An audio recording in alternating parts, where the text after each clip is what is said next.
Detroit, Michigan, February 1994.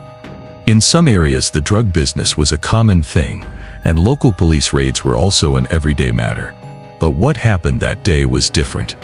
Suddenly, some fake policemen stormed into a house. They shouted, "Where are the drugs and the money hidden?" The man of the house was scared, but he didn't answer. He trusted that if this was real police, they would not shoot him.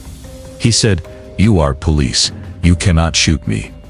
The very next moment, the sound of gunfire echoed. The attackers panicked, quickly gathered whatever they could, and ran away. The victim immediately called the police and reported that some men had entered his house, disguised as police officers. They attacked him and took away cash and jewelry. The real patrolling police officers knew that this man was a local drug dealer. They also knew that no raid was planned at that house that day. So the question arose, were these men rogue police officers or something else? This incident was part of a dangerous series that had been going on in Detroit for the past few months. Once or twice a week, such attacks were happening in homes, and people were living in fear. After every incident, these fake policemen carried out the act so cleanly that no evidence was left behind. In June 1994, the Safe Streets Violent Crimes Task Force was created. The purpose was to end this terror. It included Detroit police detectives and FBI agents. Among them was Special Agent Michael Kosanovich. In the beginning, they found about 50 such cases between January and June 1994, in which there had been forced entries into homes, robberies, shootings, and sexual assault. As soon as the investigation began, the team first tried to understand whether there was any connection between these incidents. Detroit police officer Tom Denai said, "We looked at all the police reports of the last 2-3 months. We broke down each case separately and tried to understand what these people were doing each time." FBI agent Bob Perso said that they saw a pattern in these attacks, a repeated method. The gang always worked the same way as real police raiding a house with a warrant. Sudden arrival, fast work, and everything going according to plan. They were always masked and had dangerous weapons like semi-automatic pistols, assault rifles, and an MSC-10. With all these similar methods, the task force suspected that maybe the same gang was carrying out all these crimes. As the investigation progressed, the scope narrowed down to a gang of just 4 to 8 people. In every case, their method was almost the same. For more information, agents again talked to those whose houses had been invaded. It was revealed that most victims were in some way connected to the drug trade. Such people usually didn't speak openly because they were afraid that their own illegal activities might come out. Detective Sergeant Tom Berry made it clear that the purpose of the task force was not to trap people in drug cases. He said, "Violence is happening to people. We need your help, not your drugs." Most drug dealers agreed and said, "Yes, I sell drugs, but in this case I can tell you what I know." Many victims reported that the attackers pointed guns at them, and they kept thinking that these were real police officers. Investigation also revealed that not all victims were drug dealers. Many times, elderly people were also targeted. Guns were held to their heads and they were asked, "Where are the drugs and the money?" When nothing was found, the attackers became more violent. In some cases, elderly people were beaten and injured with weapons. In 6 homes, sexual assaults occurred. In one case, a mother and her 15-year-old daughter were raped. FBI agent Martin Van de Vliet said that such incidents were the most disturbing. He assured that family that the culprits would be caught and called them every day to tell them the FBI was with them. The FBI admitted that victims were still scared, but now they trusted that the task force was working for them. Investigators suspected that these attacks were being carried out with planning like real police raids. So they investigated dismissed policemen and former narcotics officers, but no evidence was found. Investigators soon realized that given the level of violence in these attacks, it did not seem that any police or ex-police officers were involved. Their experience was that real police never went to this extent. They did not fire shots and did not commit sexual assaults. Real police usually broke the door, did their work and left. In the beginning, this possibility was definitely considered, but later it became clear that these attacks were not the work of policemen. As the attacks increased, the level of violence also increased, and it was decided that this gang had no direct connection to police. Another big problem arose from these attacks. When the gang entered houses posing as police, people began losing trust in real police. If a house had already been raided by the gang and later the real police came to raid, People could think they were fake too. This could put the lives of officers in danger. Once investigators understood what kind of criminals they were facing, they began trying to identify the gang. They started tracking people who had previously been involved in such crimes, especially those who robbed drug dealers. They also contacted informants and asked if they could identify these attackers. But none of the informants had solid information about this gang. For the next month, the home invasion incidents continued, but the task force got no major. The FBI team had the same method every time. As soon as any incident occurred where people had entered a house, pretending to be police, the Violent Crimes Task Force would reach there. They wanted to see for themselves whether it was the work of the same gang or someone else. Every place was examined in detail, but no solid evidence was found. One agent said, "Whatever we were doing, luck was not with us. We needed a big lead." On July 26, 1994, when the investigation had been going on for almost 2 months, police received a call, a shooting report. At the spot, a man was found with multiple gunshot wounds. He was barely conscious. With him were found a pistol, a police jacket, a bulletproof vest, and a risky mask, the same things that the home invaders used. Police immediately called an ambulance and informed the task force. FBI agents rushed to the hospital because they thought this man could be part of the gang. Fingerprints identified him. His name was Dante Garrison.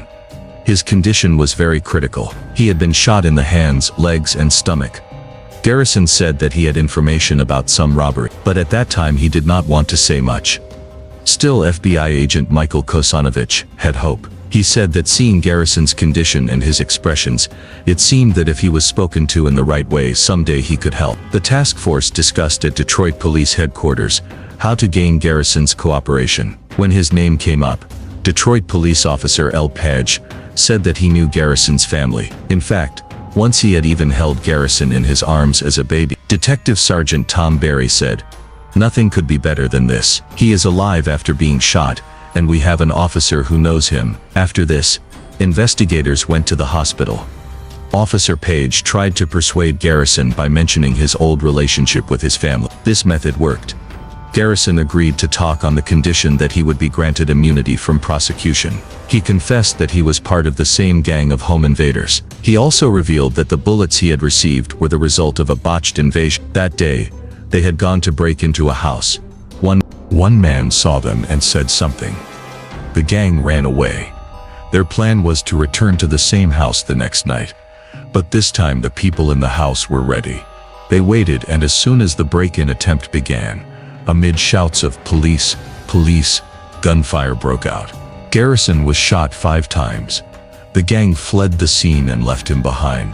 FBI Special Agent Bob Perso said, "That's the difference between criminals and the police. No policeman would ever abandon his partner like that." Considering Garrison's condition, the task force kept his interrogation short. Their aim was that he should stay alive and be able to speak properly. Later, he was discharged from the hospital and allowed to rest at home for some time. When he was able to walk without support, it was decided that he would be taken somewhere outside the city for a full debriefing.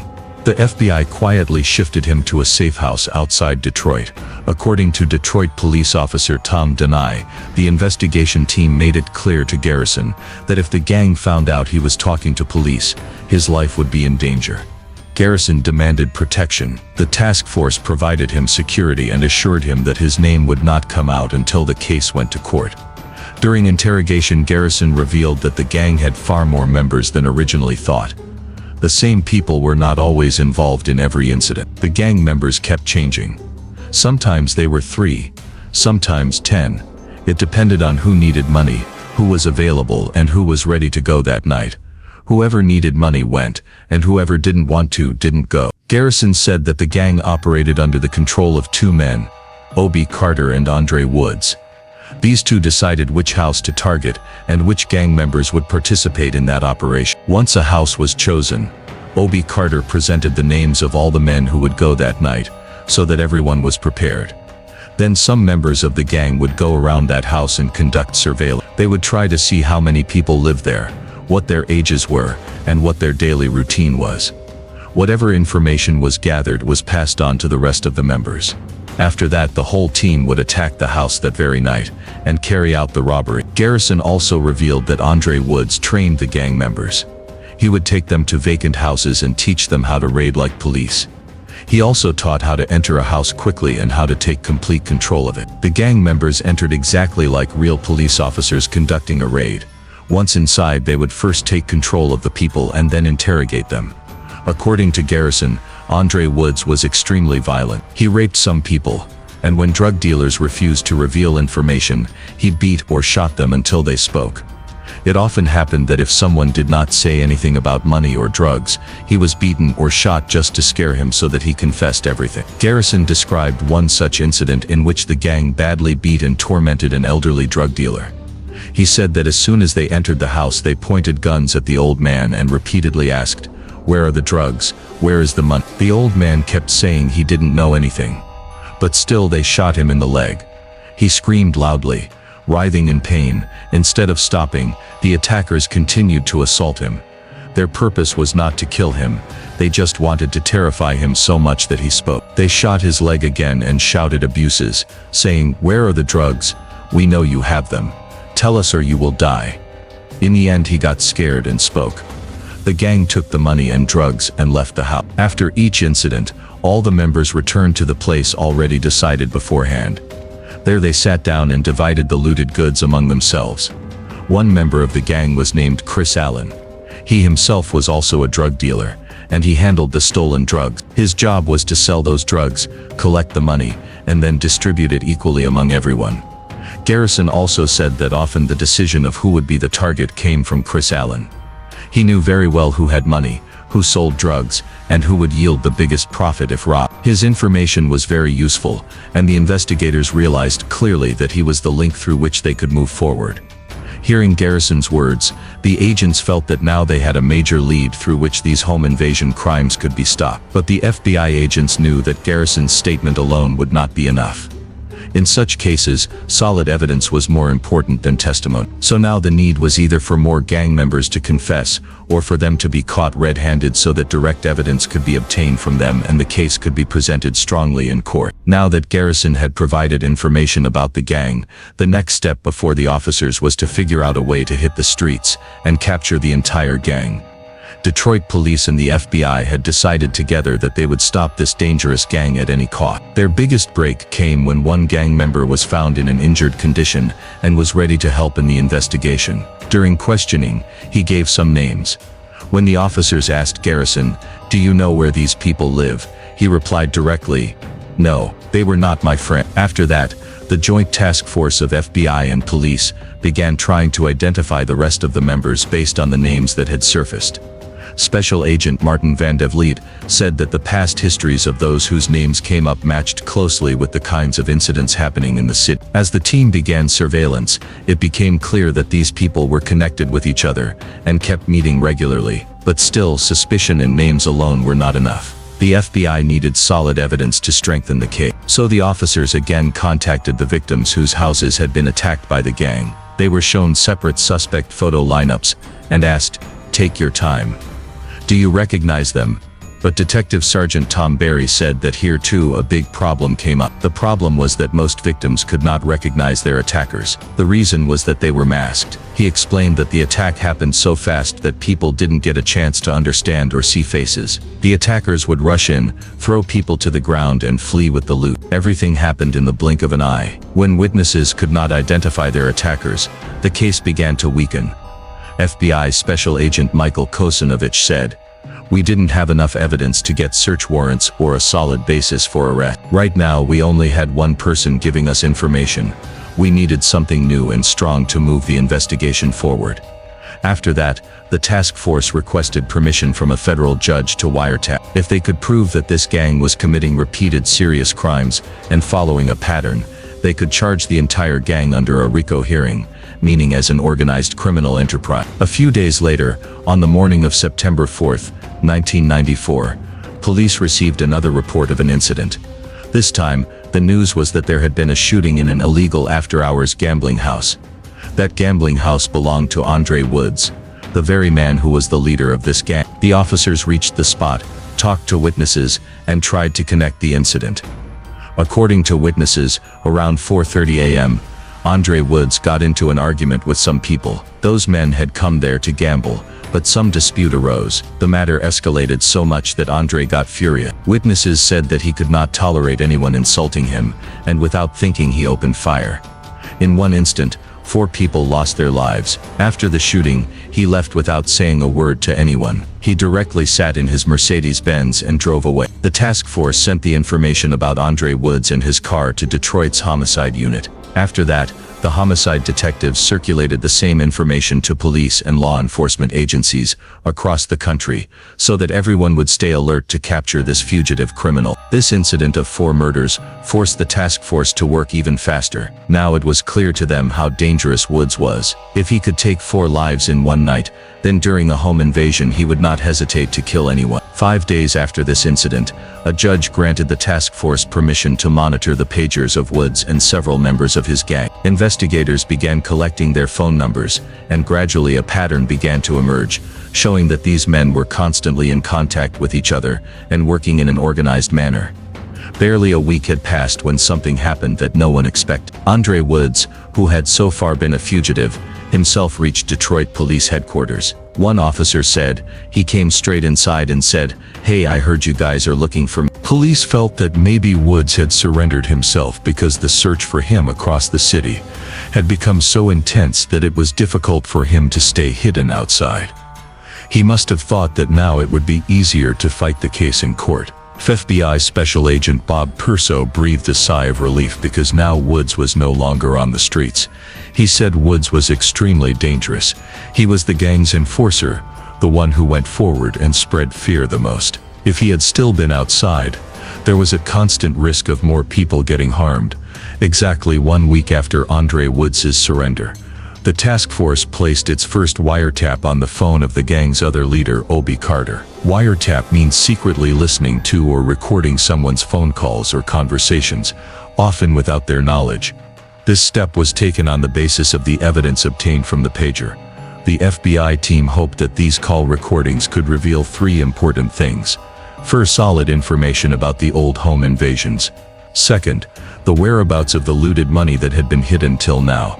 And third, and most important, catching future plans in time so that they could either be stopped or the gang could be caught red-handed. A special team of Detroit police was created to monitor Carter's every move. Officer Steve Miller was also part of it. Miller said Carter was very cautious. Following him was not easy, but they constantly kept him under surveillance and succeeded. Whatever information came through phone recordings and physical surveillance gave the investigation a new turn. Now the agents were not only reacting after the crimes happened, they had begun predicting in advance which place would be the next target and who would be involved. As the monitoring of calls increased, the team began to recognize the voices of the gang members. Slowly, they also began to understand the code words being used. Detroit police officer Tom Denai said that the gang used to call home invasions right. Every time a writing was completed, they would talk on the phone. They laughed, joked, and told each other how much money, how many guns, and what kind of drugs they had gotten from which house. From their talks, it was clear that they considered this all a fun activity, rather than a serious crime. With the help of these intercepted calls, the agents began linking the gang to some specific home invasion. Though the calls didn't contain too much detail, still whatever was said was enough to guess which incident they were referring to and what had been taken from that house. Agents would then compare that information with the victims' reports and check if things matched. Most often the same items were found to match. This meant the gang was indeed behind those incidents. But even then, this was not enough to take the case to court. One night when an officer was on surveillance, he saw several gang members gathered inside a house. He kept a close watch on that place. Suddenly, an unmarked Detroit police car pulled up there. The officer was about to warn someone over radio when 4 men stepped out of that car. They were all in plain clothes and walked straight toward the house where the gang was present. A little while later, information came from dispatch that those 4 policemen were working on another case, and that their target was not that house but the one next to it. But the biggest concern for the officer on surveillance was that the heavily armed and violent men inside the house did not know that the men outside were real policemen. As soon as the police car arrived, the men inside became alert and started calling out to each other. "Yo, yo, friend. Police. The officer sitting on surveillance saw all this, and was terrified that the men inside might think the police had come to catch them and open fire. For a few seconds the situation was extremely tense, but fortunately, no one fired. Later, recordings revealed that at that time the gang was preparing to attack another house. The police car had suddenly come there, and they thought it was for them. In the conversation it was clearly heard that if the police had entered, they would have killed everyone. Hearing this made the investigators' hair stand on end.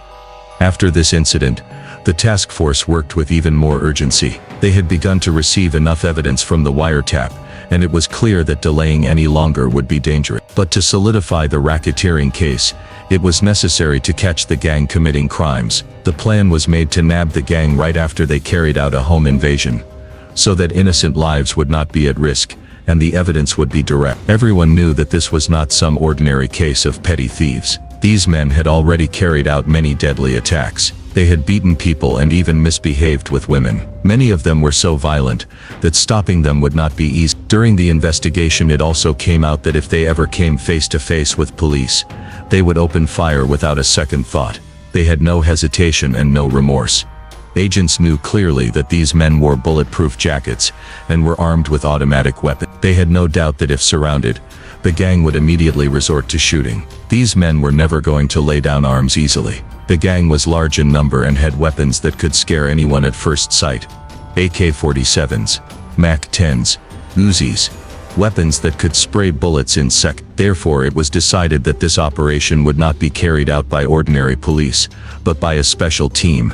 After that, the team met the SWAT commander and discussed the full strategy. The commander explained how the operation would run, who would be stationed where, and at what moment the gang would be surrounded and captured. The plan was exact and well thought out. An ambulance in which members of the tactical squad would already be hiding would be part of the operation. Its emergency lights would remain on so that it looked like a normal medical emergency. When the gang's van returned from a home invasion and stood somewhat carelessly by the roadside, the ambulance would pass from that side as if just going by. The real purpose was to ram into the gang's van and stop it right there. As soon as the van was jammed, the team would immediately surround them from all sides. The SWAT team would be fully prepared. About 20 members, all armed and wearing bulletproof vests, would be in total action mode. As soon as the van was stopped and the door opened, the team would come out so that no gang member had any chance to escape. One thing was clear in this whole operation: nothing was to be left to chance. The attempt was that there should be no chasing or run. The van had to be stopped right there, control taken on the spot, and the arrest made as quickly and safely as possible. This whole strategy was made after weeks of planning and thought. The purpose was fewer people involved, less risk, and maximum impact. It was also assumed that not all gang members would be at the same place at that time. Past experiences showed that during a crime only a few people were active. The rest were somewhere else, either preparing for the next target or hiding the loot. Therefore, along with the operation, police were also deployed at other locations. Those members not present at the scene would be caught from their separate hideouts. That too was part of the plan. At the same time, 6 search warrants were also to be executed, so that immediate action could be taken at the places where the gang's people or stolen goods were hidden. Hundreds of agents and police officers were part of this entire operation. For several weeks the task force had been listening to wiretaps, tracking calls and waiting for the right moment. Now that everything was ready, only the right time was needed. The moment to strike and surround them all at once. On November 9, the task force got a big opportunity. From the gang's conversation on the wiretap, it became clear that in 2 days they were going to commit their next crime. This time, the situation was in the task force's favor. All federal search warrants were ready. Teams had been assigned, and the technical unit was fully prepared for the arrests. Only one thing was not yet certain: which house would be the target. The next day, the surveillance team saw 2 members circling around a neighborhood. Their behavior was the same as someone scouting a house before marking it. Now it was clear that the next step was only a matter of time. On November 11, the final briefing was held at police headquarters. Each team was reminded of their roles again. In the meeting, that audio recording was also played in which the gang was heard talking about killing the police. Now it was absolutely clear: the people being sent to make the arrests could go to any extent. This was not just about an arrest. It was about risking lives. The officers sitting in the room listened to everything calmly. Those who had to go into the operation knew now that there should not be any mistake. After months of investigation, Everyone wanted this operation to end. All were hoping that today they would finally be arrested. The SWAT team was given bulletproof vests and armor-piercing bullets because the gang also had the same. If firing took place, equal firepower was necessary. That evening, the surveillance team saw the gang members arrive in 2 cars and roam around the same neighborhood where they had been seen earlier. The cars circled around a house but did not stop.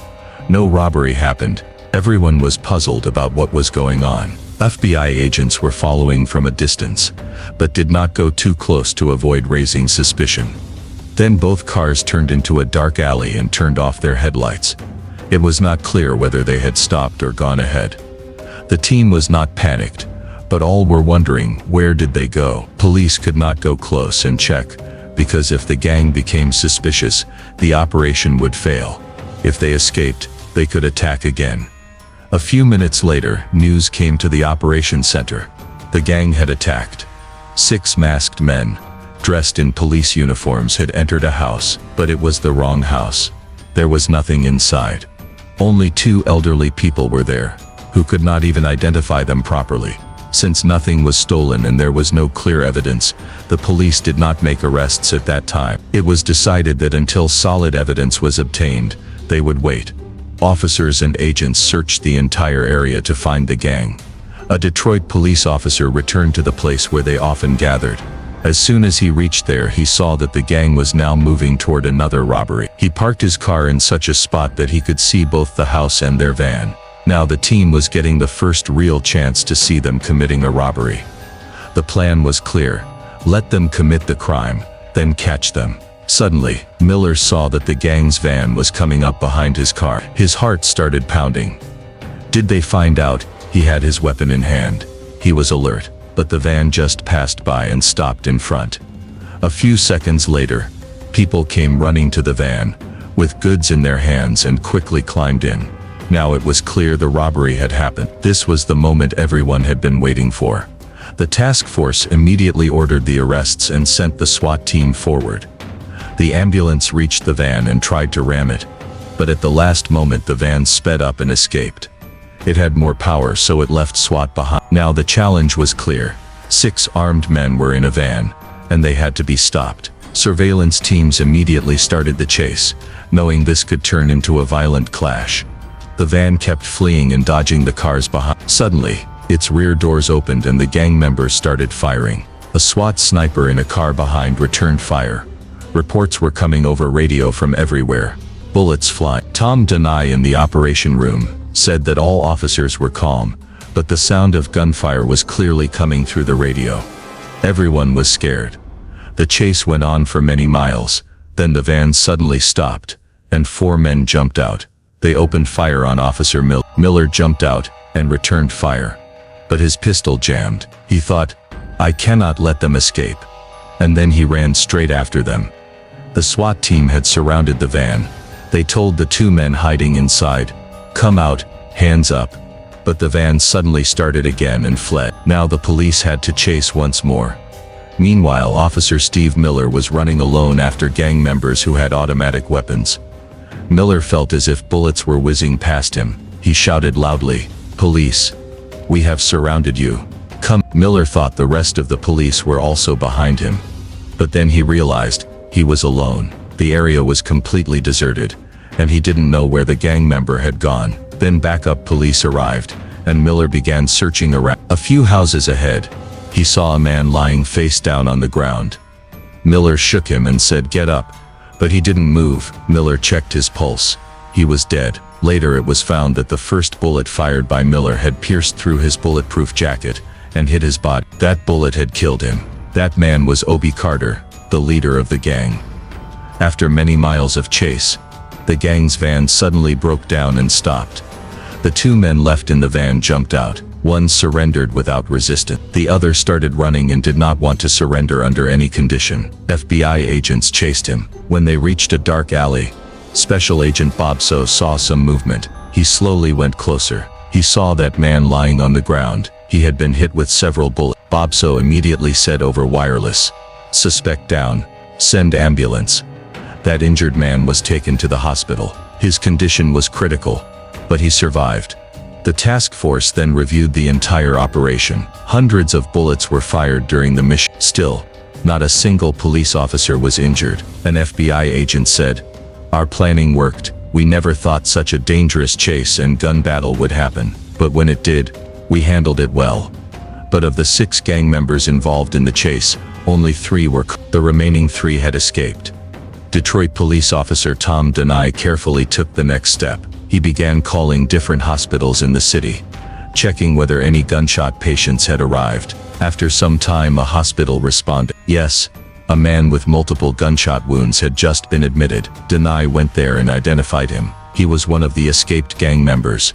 Now only 2 more were still on the run. To catch them, the FBI, SWAT, and police teams raided 6 different hideouts of the gang. In these raids, they found very important evidence: stolen jewelry, special clothing, masks, and a large cache of weapons. From many houses, guns, bullets, bulletproof jackets, iron rods, and masks were recovered. When the arrested men were interrogated, Detective Sergeant Tom Barry told them clearly, "If you want to avoid long sentences, tell the truth. Whoever talks first may get some relief." About 95% of the accused confessed everything: who was in which incident, who was present where, and who else was in the gang. From here, slowly, the entire picture of the gang began to emerge. In the next few months, the task force caught the remaining members of the gang one by one. In the end, a total of 29 people were arrested and prosecuted under either federal or state law. All of them were convicted.